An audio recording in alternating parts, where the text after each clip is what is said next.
John Stanford had a guy around him by the name of Ron Previte. Now, Ron was an ex-Philadelphia police officer, gone bad. He was around Stanford. And when Stanford organization went down, Ron Previte never went down with them. So there's the first red light that goes off. But you had to understand the mentality of my friends and me. It was just like rob people. Like, you know, like there's a line in the movie Casino when De Niro's doing a narration and he says about Nicky Santoro, his wise guy buddy, he says, Nicky found a sure way to win. When he won, he collected, and when he lost, he didn't pay. Well, that was the motto down there. So going back to Ron Previte. So Ron Previte doesn't get snitched. They get pinched, rather. So he also alluded to this guy, Ralph Natale, who I allude to as calling him Mr. Magoo, because that's basically what he looked like, Mr. Magoo. And he was the real life. He was Uncle Junior in The Sopranos before there was an Uncle Junior, because Joey made him think he was the boss, but he wasn't the boss. Trust me when I tell you he wasn't the boss. He had the ability, after you just marched the Bataan Death March, to talk to you. And next thing you know, you're going out there and you're marching it again. The men, and he had all the asterisms and everything that you would want this older statesman and everything. But he was a professional bullshit artist, is what he was, and a drug dealer, and an embarrassment. Running around with it. He met his daughter's girlfriend at the Thanksgiving table, and the next thing you know, he's running around with her, and he made her a lieutenant in the mob. I mean, it was just ridiculous. So Ralph brings Ron Previte around. So you got to remember something with most of the guys. The thing that motivates everybody is money. Money. You know what Tony Montana said? You got to get the money. Then after you get the money, you get the power. Then you get the women. You understand? So Ron starts bringing Ralph money. I made this score. I robbed this. I did that. So next thing you know, Ron comes down. Now he's starting to hang around my friends. I don't know, the guys say hello to him. So all they're going to do is rob him, because my friends didn't trust him. They felt he was a rat all along. But they didn't care, because we were going to rob him.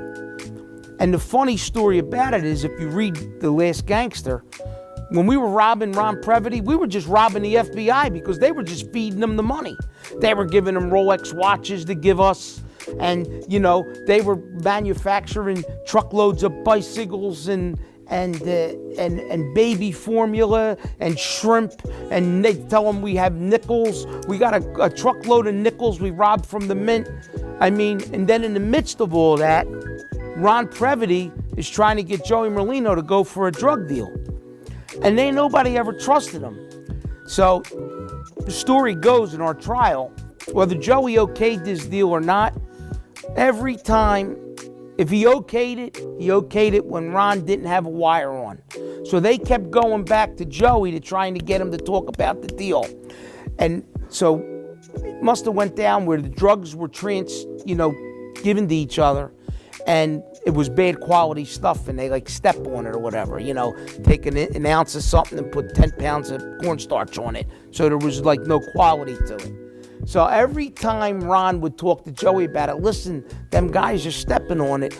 Joey go, get me some more baby formula. I got them watches. Give me them Rolex watches. I'm going to put these guys on the streets there. I got 4 guys going to go in the corner and sell the Rolex watches. Joey, listen to me. That's the cocaine. They stepped on it. What do you got, nickels? Give me baby formula. Like, Joey was just too smart for this guy.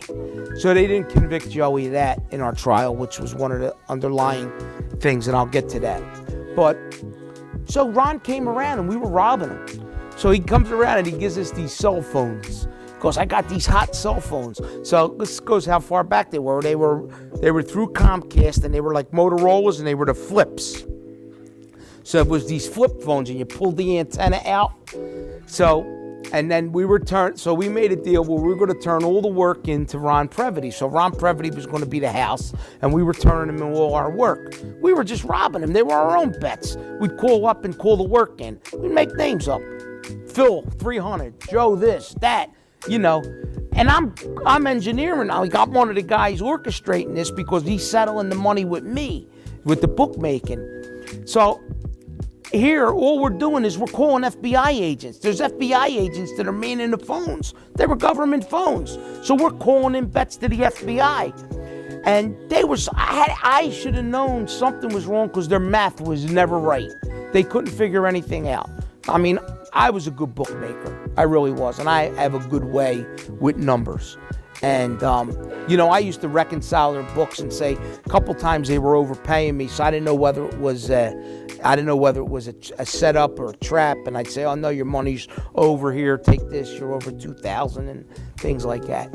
So here, Ron Previte is all along working with the FBI and, we're gambling and we're betting with him. So sure enough, I get caught up in a RICO conspiracy. And I'm charged with RICO, promoting gambling, collection of an unlawful debt, bookmaking. And along the way, a few envelopes were given to me to give to other people, and that constituted aiding and abetting in Hobbs Act extortion. So in other words, if they said to a guy every Christmas, because you're a bookmaker, you got to give us $5,000. So some guy would say to me, here, when you saw so-and-so, give them this envelope. And I would give the envelope. That constituted me being part and parcel to the extortion. I'm telling you, I didn't have 5 cents. I was dead broke. Whatever I had in my pocket today was what we spent. I'm not, the hierarchy's the one that made the money. But even this hierarchy I was friends with, they were dead broke too. So, because they spent whatever was in your my friend Joey had this great motto, let's spend what's in our left pocket today because we may not be here tomorrow to have it in our right pocket. So let's just spend it. So I went to trial and they wanted me to plead out.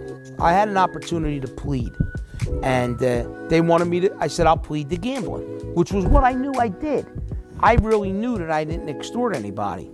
Oh, no, you got to plead to extortion. I said, well, I'm not going to plead. Or you can give up your co-defendants. And I wasn't giving nobody up. I didn't roll like that. You know what I mean? I feel you make your bed, you sleep in it. And that's what I tried to do.